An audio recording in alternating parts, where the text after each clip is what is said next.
to the TIMFD podcast. Today is my favorite day, and this is where we learn how to make the most of each day, even when life shows up with those unexpected plot twists we didn't see coming. If this episode encourages you, would you please take a second to like, share, and comment? Now, let's find out how today can be our favorite day. Hello, everybody. We are now in a new kind of thing that we're going to do here at the church and with the TIMFD podcast, which is we're going to talk about another political thing that we believe is important for Christians to understand and put into a Christian perspective, and that is the Save America Act. It's actually called, and let me just make sure I do this, the Safeguard America Voter Eligibility Act of 1383, which is in the Senate right now. The House passed it in February of 2026. So now what we're going to do is we're going to talk about this today. Very important. We'll get to the biblical side of this, but let's just go over the act itself. Yeah, who would like to go over that first? Just the simple act of what it is. Anybody? Okay. Go.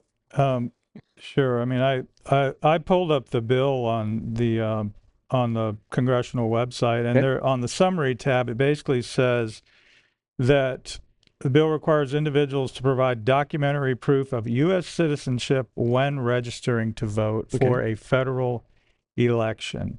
It prohibits states from accepting and processing an application to register to vote in a federal election unless the applicant presents documentary proof of U.S. citizenship.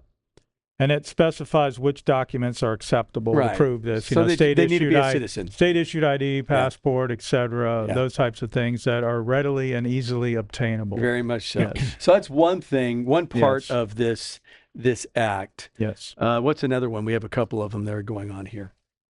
Well, it also goes in, it goes in and makes updates and changes to the Voting Rights Act of 1993, because whenever you do something like this, it can have like snowballing or effects on previous legislation. Correct. So it has like strike this and add this, and so it's got a lot of just boring, almost lawyerese, legalese in it.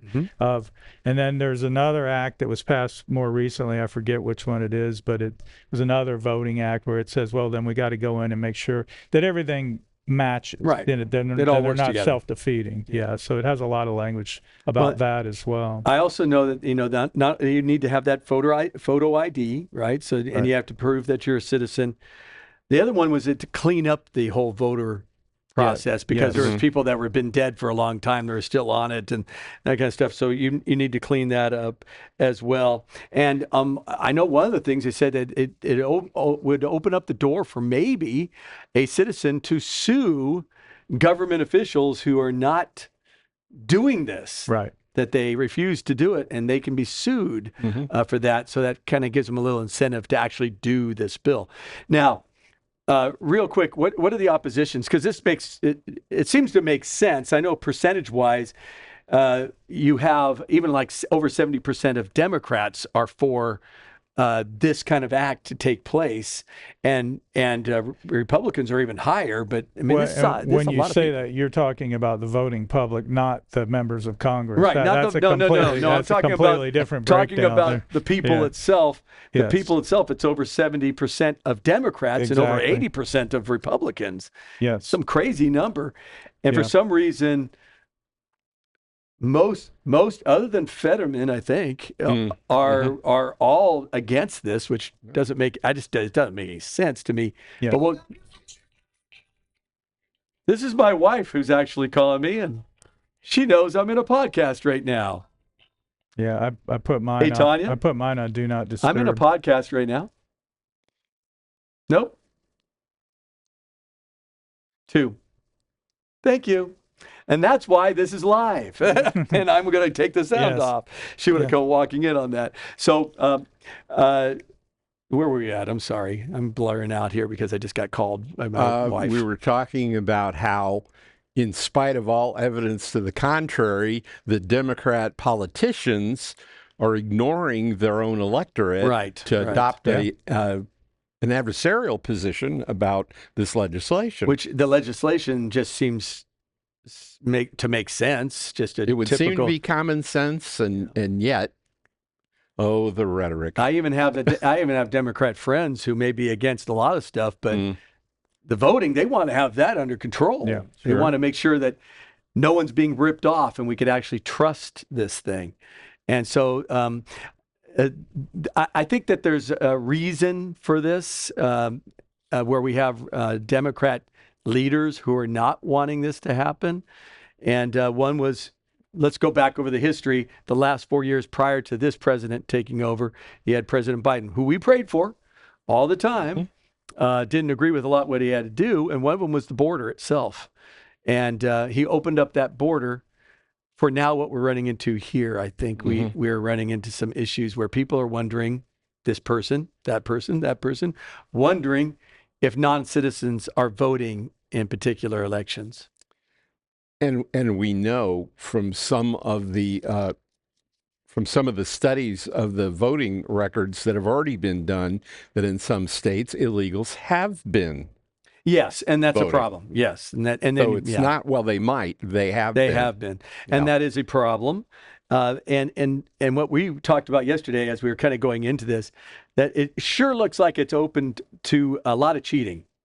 You know, if we don't get this taken care of, a lot of cheating in the voting ranks, which then no one's going to have confidence in, and that would undermine this country. Right.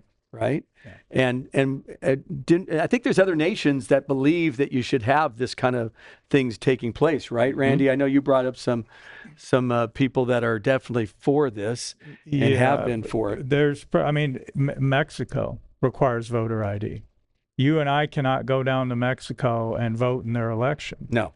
But we have non-citizens that come to this country and vote in our elections in certain states. Right. See, that's the thing. It turns out to be a red state, blue state thing because the red states have good controls in place. It seems like. I know Florida, they do. Yeah, Florida, we were the laughingstock of voting, years ago during that Gore-Bush election, and now we're kind of like the standard on how to have a secure and fair election. So you went and voted today. I voted. I did, yes. By mail. It's probably the last time I do that. But when you went in, what was the process as you went in today? It's very easy. There's polling centers readily available. Mine happens to be right here at Ed Radis Park, 2 miles away.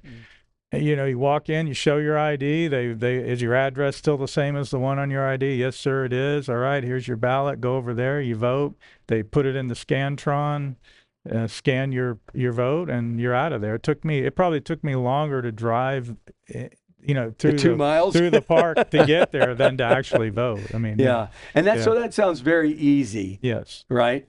And but one of the things that I know you have talked about and have been frustrated with is that many of these Democrat leaders, especially in the Senate, have been saying that this is going to disenfranchise people. And can you explain that a little bit? Well, yeah, they're making the claim that millions will be taken off of the voter rolls. Now, if they're referring to the 10 to 20 million that came across the southern border illegally, then they should be off of the rolls. Right. And where I have an issue with this, I don't believe that the Democrats are lying necessarily. I think they believe false things.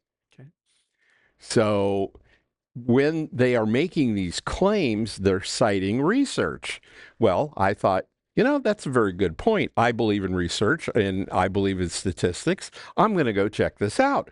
It turns out that places like the Brennan Law Center, Vote Riders, the Southern Poverty Law Center, are the people that are providing the Democrats left, even with socialist ideas. Very, very extreme left. Yeah. And in fact, the Brennan Law Center is substantially funded by George Soros's, Open Society Foundation. Yes. So right away, their numbers are highly suspect. But you never hear Schumer or Jeffries or Slotkin or any of these individuals that are ranting about how it's going to disenfranchise all these voters. I never hear any proof.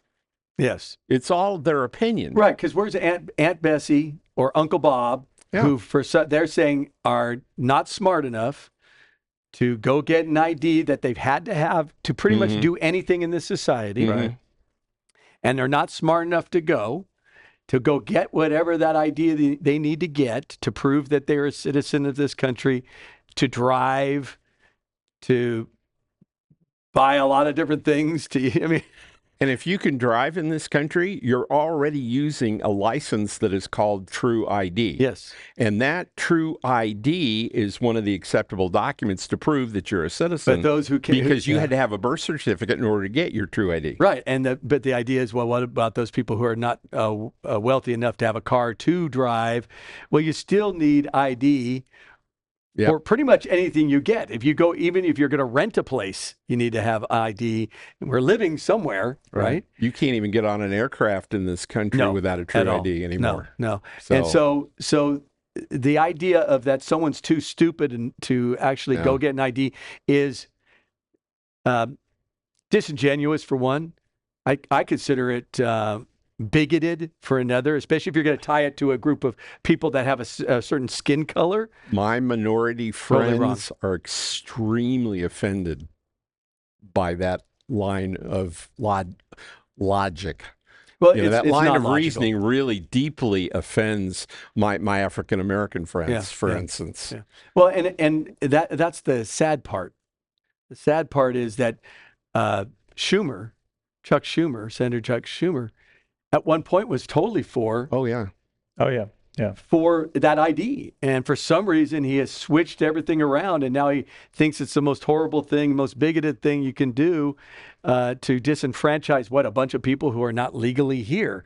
He shouldn't have any worries about this, because getting people to vote who are citizens, now you know what the citizenry wants. And Chuck believes that, or Mr. Schumer believes that his views are what the citizenry wants. So why would he argue over this point? Other than, let's be honest, he's cheating.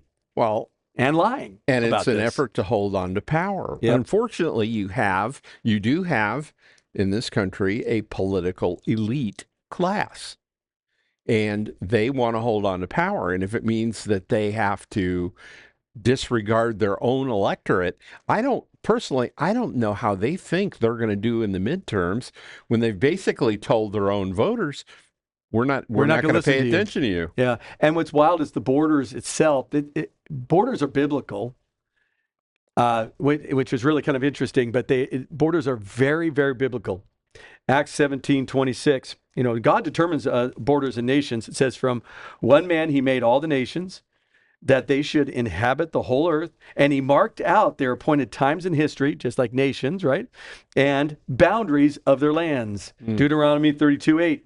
Borders are basically set by divine purpose. When the Most High gave the nations their inheritance, when he divided all mankind, he set up boundaries for the people according to the number of sons of Israel. So even the different tribes had different boundaries and different borders that were set up right in the Bible there. Psalm 74:17. I hope I'm not boring you, but I just want to make sure you guys get this. Acknowledge the significance of established borders. That's what we're supposed to be doing. It was you who set all the boundaries, God himself on the earth. You made both summer and winter. God sets the boundaries up. Deuteronomy 19:14. Do not move your neighbor's boundary stone set up by your predecessors in the inheritance you received in the land the Lord your God is giving you to possess. It's basically saying that we're supposed to respect borders. Mm-hmm. And then our nation, not for some reason, I think, not only a legal, but also a deceptive reason, opened up the border to bring in people that were not vetted in this country, and they didn't want to really buy into what's going on in this country, and purposely tried to screw up this country because of that. So there's a biblical reason for borders. So if you worry about that, there is no worry biblically about that. Mm-hmm. Borders are biblical. It's a perspective we need to have, and we also need to be involved politically. I mean, from Joseph to Nehemiah. I mean, you got folks all over, Shadrach, Meshach, and Abednego. You had Daniel. You had a lot of folks that were involved politically in the political structure of that time frame. And we need to be involved with it. And that's why we're even doing this podcast, because we want to be able to say, here's why we are for this SAVE Act. So let's go over that real quick. Why would you be, Randy, Well, if I might build on, you Go ahead, talked about the please. biblical Yes. reason or justification for borders. I looked at it with respect to citizenry. Oh, there we go. And, because this is really what this is, right? Proving you're a citizen so that you may vote in an election that affects the direction of the country you are a citizen of. Yes. Right. That's why we're for the SAVE Act. Yes. And so in Acts 21 through 22, I won't read it all, but Paul's basically preaching in Jerusalem. A mob comes and gets upset, and the Roman authorities arrest him, and they take him into custody. And it says he would be examined under scourging, meaning they're going to beat the truth out of him. They were going to whip him, flog him.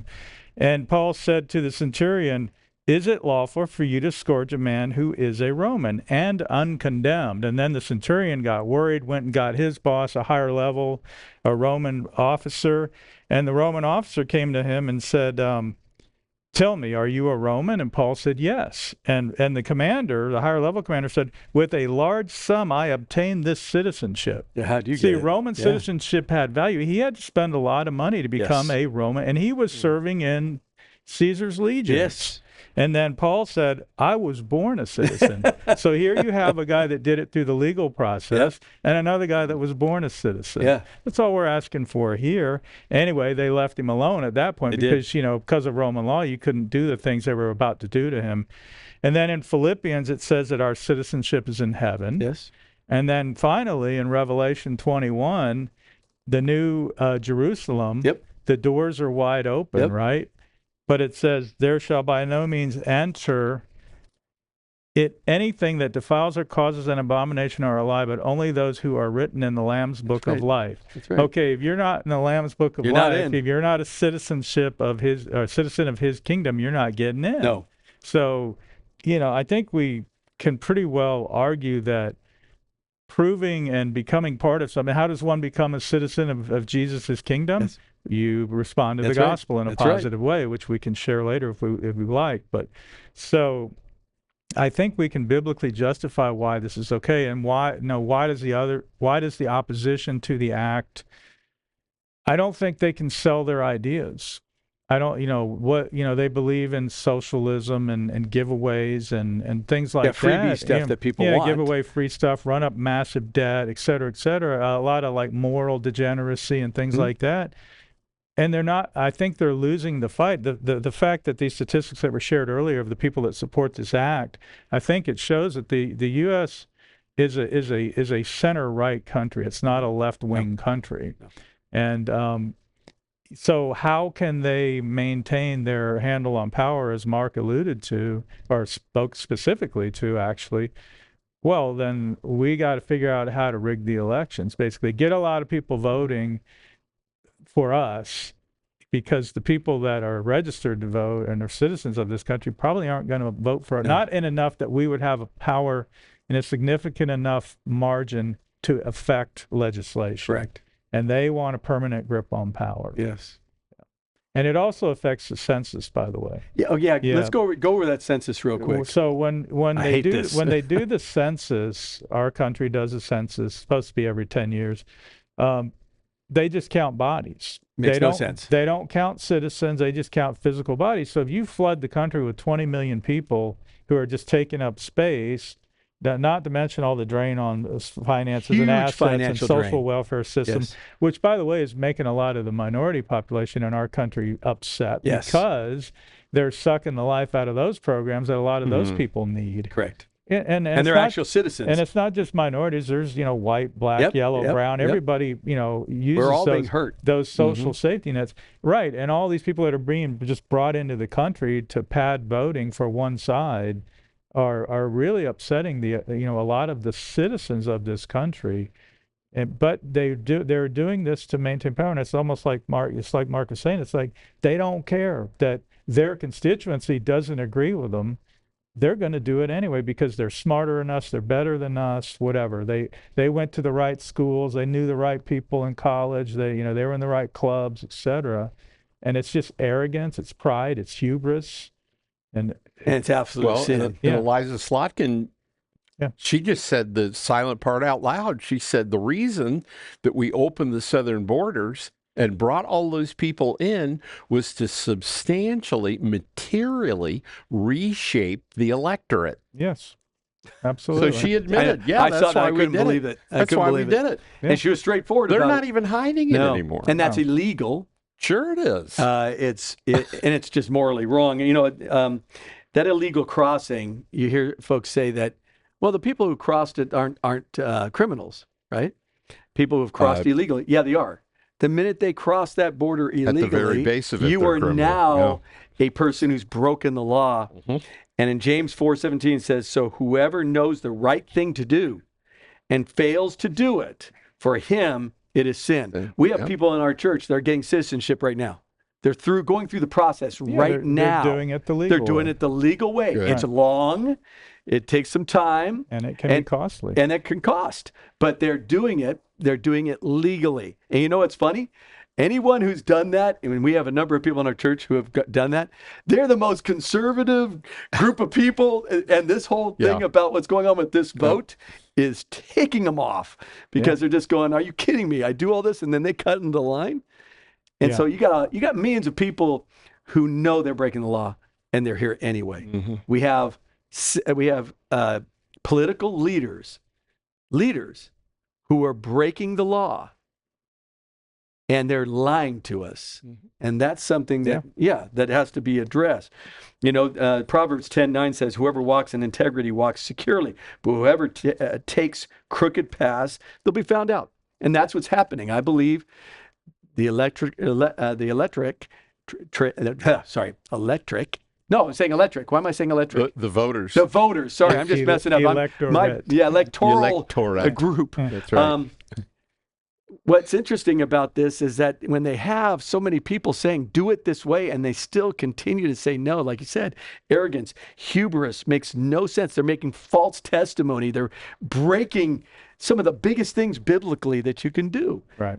And I don't get it, other than it's about cheating and it's about illegally trying to get this election moved their way. The federal government ordered all of the states, not just the blue ones, all 50 states were ordered to surrender their voter registration rolls for review and scrubbing. Right. They were going to correct all of the rolls.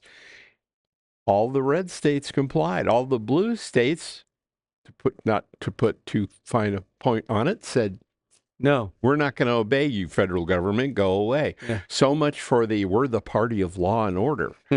Well, unless they don't like the law or they don't care for the particular order, then they ignore it. They disobey. So what do we do? Here we are. We have folks that want to be compassionate to people, right? And sometimes that skews into codependency, people pleasing, and not speaking the truth, because yes, you want to have compassion for people, and we're supposed to show that, but part of the compassion is speaking truth to people and saying, hey, this is wrong, right? Well, compassion for who? Correct. You know, compassion for only one group of people. Well, you know, I think if you're going to have compassion, your citizens ought to be the first on the list. Absolutely. And then if you can help some of these other people that are coming here for whatever, if they're true asylum seekers or whatever, that just gets into a whole other part of that flooding the border thing. You know, are these people really legitimate asylum seekers? Are they really being persecuted, et cetera, et cetera? You know, if there's a certain amount of people in the world that are probably qualified or tick that box. You mentioned earlier, there's already we let 1 million people a year immigrate to this country legally. Yes. So it's not like we just shut the doors and don't let anybody in. So we just want to know who's coming through the door. And, you know, we don't want to let in a bunch of criminals or whatever. And I'm not saying everybody that came over the border during the Biden administration was a criminal. But we don't. I'm saying that they broke the law. Well, true. So you're talking violent criminal. Yeah, like a murder, rape, et cetera. No, I'm not saying that either. Yeah, I'm saying they did break the law. And that's one of the arguments the other side throws out is, well, they're not all criminals, and everybody's thinking murder, robbery, big felonies. Yes. But you're right. The fact that they entered the country illegally, they broke the law. They broke the law. And now what I break the law, I'm going to get in trouble. What ICE and DHS tells them is if you leave, you can then apply Correct. and come to come back. But if we have to go find you and deport you, never to come forget back. it. If you've You're got done. a removal order that a judge has signed off on, well, and of course we have but millions those here. are the ones that the opposition party is all frantic over, is the fact that these people have removal orders. That means they are either substantially violent criminals in their country of origin or in this country. Right. Yes. Yeah, and I know, and that's where the compassion is. Well, what about the person who crossed the border and they're trying to do the best for their family, but they're on welfare, and that's a large group of people right now that are, way too big for this thing to be sustainable. And you're going to have to speak the truth to somebody and say, this doesn't work. Nope. This doesn't work. And we need to get those who have broke the law, and everyone who crossed this border without going through the system broke the law. And that group needs to move out, and then we can work through the process and see if there's productivity there too. If they're just coming here just to get a free ride, then that's laziness. It has nothing to do with Scripture. We don't want to do that. If they're really sincere about wanting to be in this country, they need to register their presence here with the authorities, and they need to demonstrate that they are actively pursuing the citizenship process. Yes. But if they're hiding and working under somebody else's Social Security number, and they're just doing everything they can to exist in this country illegally, then I have trouble being sympathetic. Well, in the biblical side of it, we need to be as church leaders, we need to be biblical when it comes just to the welfare of where our people live. So like in Jeremiah 29:7 says, seek the welfare of the city where I have sent you into exile. So of course the people of Jerusalem were sent all over the place, all through Babylon, right? And he said, now take care of the welfare of wherever you're at, and take care of that. Be a part of it.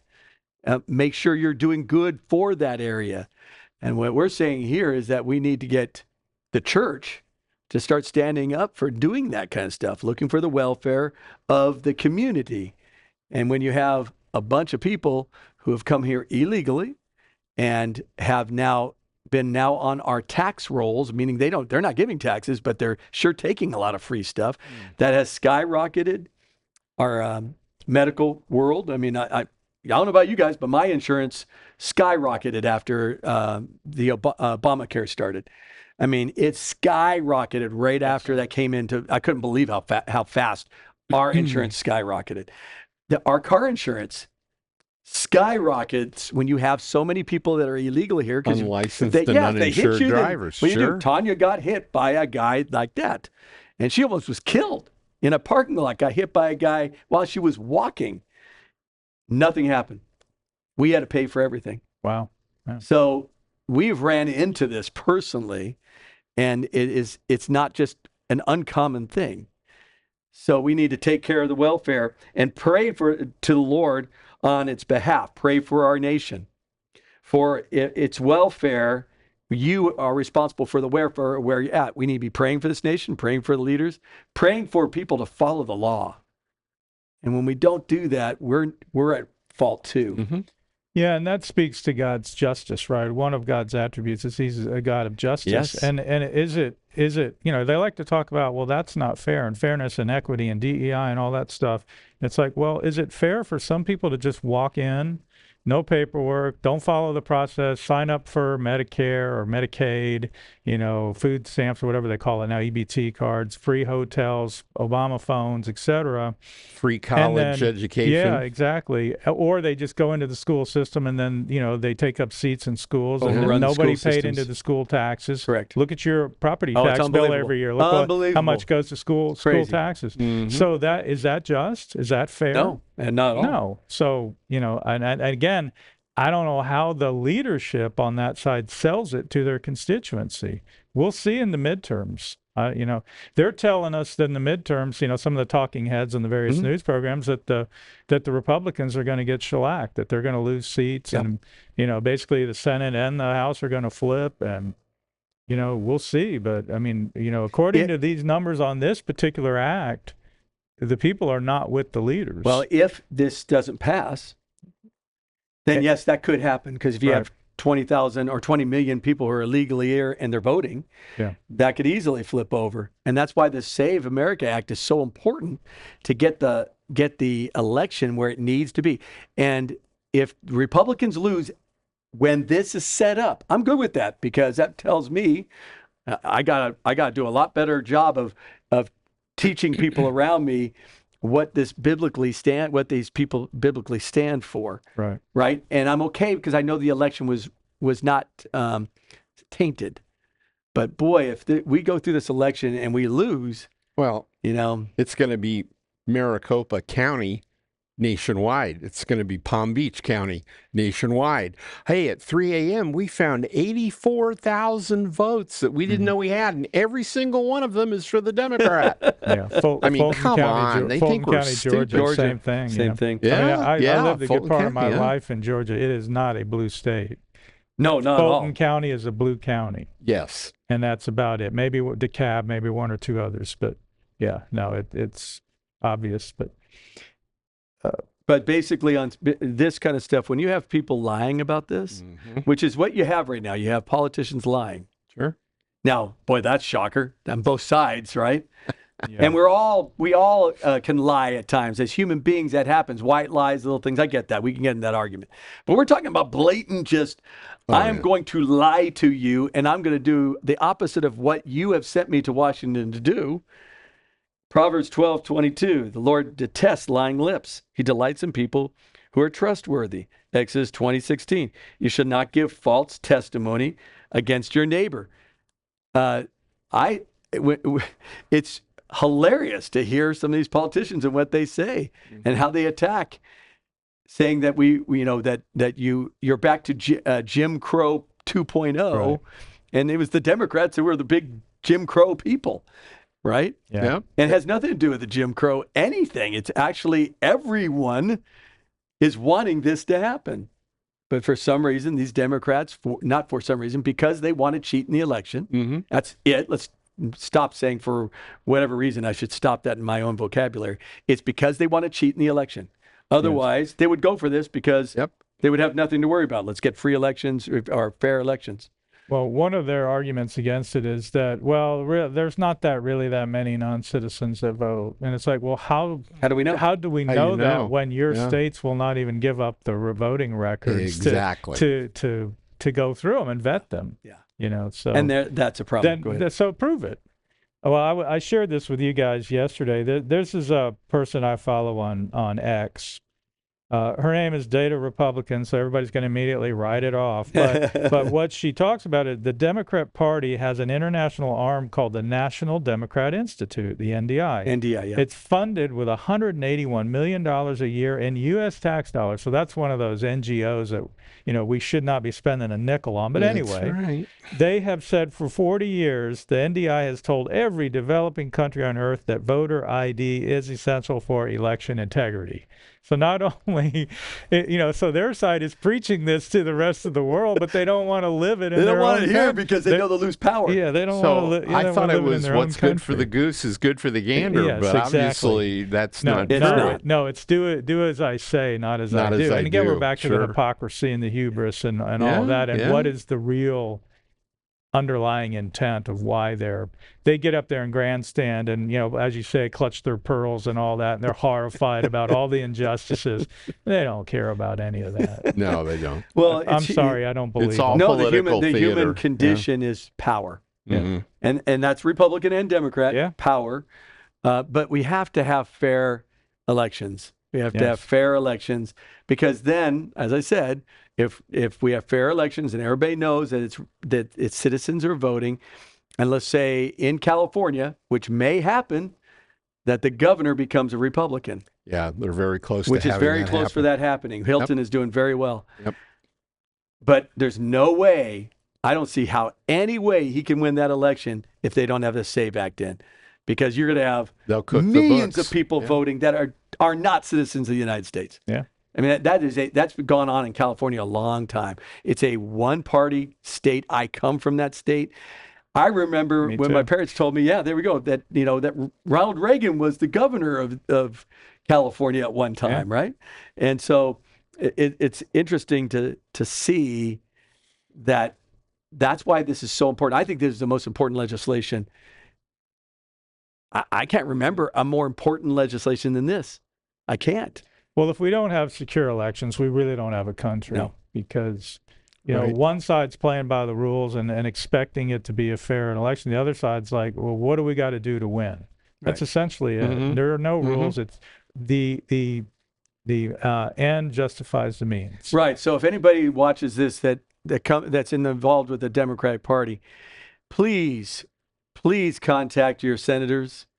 If you're in this state, it's Republican senators. So too. And those two are for this act, very much for it. But if you come from a different state, would you please call your senator and tell them what you want, just like what we want, which is fair elections. Because after Trump won this last time around, you had a lot of Democrats saying that was obviously he cheated. Obviously he cheated. Well, yeah, you could say that when you don't believe the elections are set up right on either side. So instead of letting George Soros, who just really wants to destroy. He wants to destroy this country. This country because he wants to have total chaos, really, and he wants to have more of a socialist communist mindset. Right. Except for him, of course. Now he doesn't. He wants that for everybody else, and he wants to keep his money and power, right? Yes. So, would you please consider contacting your people, the people that are in the Democratic Party? They're not going to listen to us, but they will listen to maybe someone like you. And let's get fair elections going here. This should be 100%. We should have 100% in the House and 100% in the Senate. All of us agreeing, let's have fair elections and get this done. And if somebody struggles, here's something we could do. If someone is struggling to get an ID and they are a citizen, let's help them. Yeah, absolutely. Hey, if there are 3 Democrat ladies over here who I don't know how to get an ID, I'm a Republican. I'll go help them. Sure. Just to make the thing fair and get them. But I'm not going to help someone over here saying, I want to vote, but I'm not a citizen. Yeah, that's why we're doing this. So you can't vote, right? And so there should be also that side of it, that if there is Uncle Bob over here or, Aunt Judy over here that just doesn't have the smarts enough to find out how to get their ID done, even though they're citizens, we need to help them get that done. Right. And then they can vote the way they want to. And even if they're voting without really looking at it, hey, they're citizens. They have the right to do that. Yeah. And so for me, I think that's the way to go. So I'm hoping if you're a Democrat who's watching this, please, we're encouraging you. We're all, the 3 of us are Republicans. I mean, we come from a place that we want biblical truth. We're not saying that Donald Trump is some, preacher. That's for sure. Not saying that. But the platform of the Republican Party fit closer to a biblical worldview.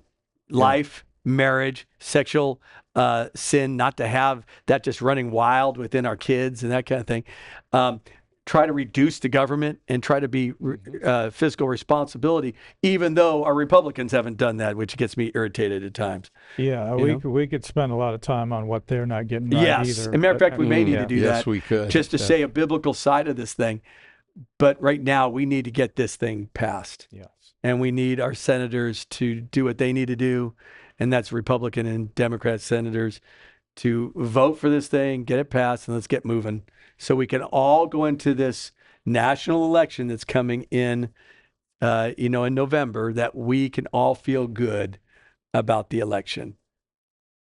Right. And then any presidential election, anything like that, we could feel good about it because now, hey, you lose. That means you need to do something different, right? Yeah.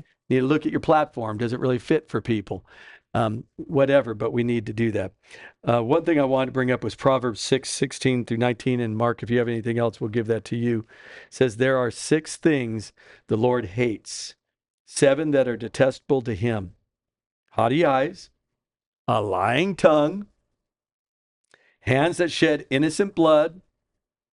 I'm going to get straightforward: abortion, a heart that devises wicked schemes, lying about this act and having people vote that are not citizens, feet that are quick to rush into evil and to absolutely lie about things, which we're finding on, especially with the Democratic Party right now. It's unbelievable what's going on coming out of their mouth. False witnesses who pour out lies, and a person, listen to this, a person who stirs up conflict in the community. Does that sound pretty darn familiar, what's going on right now? Not in all the Democratic Party, but the ones that are the most vocal right now, that's what it sounds like. Yeah. And if Republicans are doing this, we need to confront that quickly. Mm-hmm. And right now we need to confront what's going on in the Democratic Party. You are leaders, and you guys need to be listening to your constituents, and you're obviously not. And that is wrong. It's lying. It's cheating. And you need to stop it. All right, Mark, anything else when it comes to this, all of this going on? Yeah, I think my final thought would be it doesn't matter which side of the aisle you're on. If you can't trust the election, how can you possibly feel good about who's in office? We can't. You're always going to wonder, it's like, you've heard the Democrats say, "Oh, Trump cheated." Yeah. And you've heard the Republicans say Biden cheated. And we know that he did, by the way. There's evidence. There's evidence now that there was votes that just came out of nowhere. Yeah. The fact is that if an American citizen, I don't care whether you're a Democrat or Republican or an independent, you need to feel confidence in this democracy that your vote was counted. It was only counted once, and everybody else's votes were counted once, and every single vote was from an American citizen. Yeah. That's what we need. Randy, anything else? I agree with that. Only one thing I would add is there's a site called Polymarkets that puts statistics out and percentages out on games and this and that. I saw that. Yeah. And they right now put this at a 9% chance of passing. Really? Which is very depressing, because as we've tried to communicate this entire 45 minutes, it really should be a bipartisan issue. It should not be partisan at all. Absolutely. And the fact that the wagers, the bookies, side of things are, almost, 100% opposite of what the polling of the people say. So our elected leadership apparently is not listening to the citizens of this country. And lastly, for me, is that the disenfranchised, they say that you disenfranchise a number of people from voting if we ask for ID. That can easily be fixed by both the Democrat and Republican Party. Mm-hmm. Go help those people. Yep. We can help them. The churches can help them get signed up. And if they're Democrat, I'll sign you up. I just want citizens to vote. And if you nullify my voting, and I helped you do that, that's okay, because you're a citizen. You're voting as a citizen. And again, that issue comes down to the personal responsibility. Yes. The conservatives, we tend to say just personal responsibility should be the rule. Yes. The Democrats now are saying, well, if this does pass, then the government has to be responsible for vetting everybody.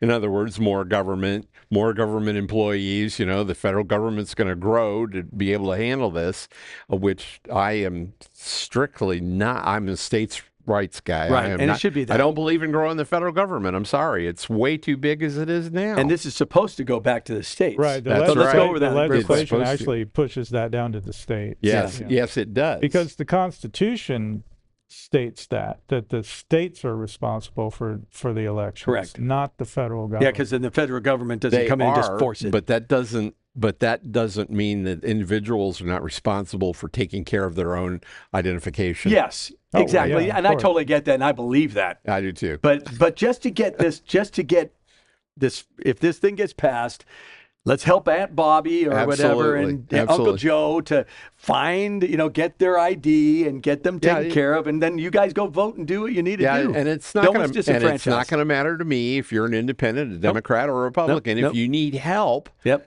I will help Yeah, you. we could do that. And all you have to do is go, please help me. Mm-hmm. Go online. The one thing I would say about voting in or registering independent in this state is you can't vote in a primary. No, you These can't. are what are called closed primaries. Yep. So you either have to be a registered Democrat or Republican In to here, vote that's for sure. in the state of Florida in a primary. So if you want to be able to vote in a primary, then you have to pick a party. If you want to just be able to vote in the general election, Then you you don't can have pick to whatever, pick a yeah. party. Yeah, you have to do that. So just know that, okay? So the bottom line is, we're very frustrated with what's going on with the SAVE Act. I'm frustrated with some of the Republicans at the SAVE Act. It looks like there's a lot of money that's involved with this thing, and that's always kind of scary too. You know, that people can stay in power if they keep kind of the status quo. We just need to get this election right, and it's scriptural. Boundaries are scriptural. Shouldn't have had this open border. If you break the law, you break the law. You know, it's not like you're a murderer, but you broke the law. So yes, you are now a person who's broke the law.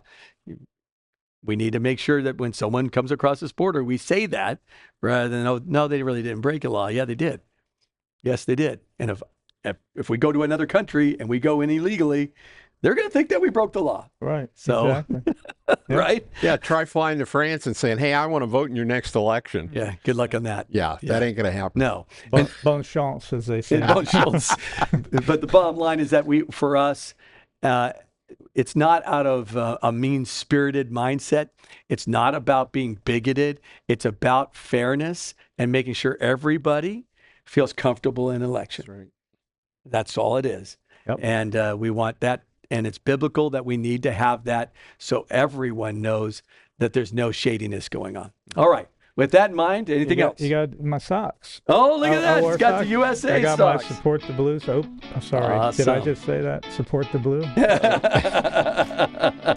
Yes, my American Stars and Stripes Love socks. it. Love it. And you got your little flags there. We all have flags. And we did not come up with that. That just, all of us wore something different. So, all right, guys, today could be your favorite day. Just look up to God. Keep gazing at Him. Thank you, guys. God bless you all. Take it easy. Bye-bye. Thanks for hanging out with us today. The views and opinions expressed are those of the hosts alone. TIMFD is produced by the awesome Alex Korn. And until next time, have a great day, stay grateful, grounded, and growing in Christ.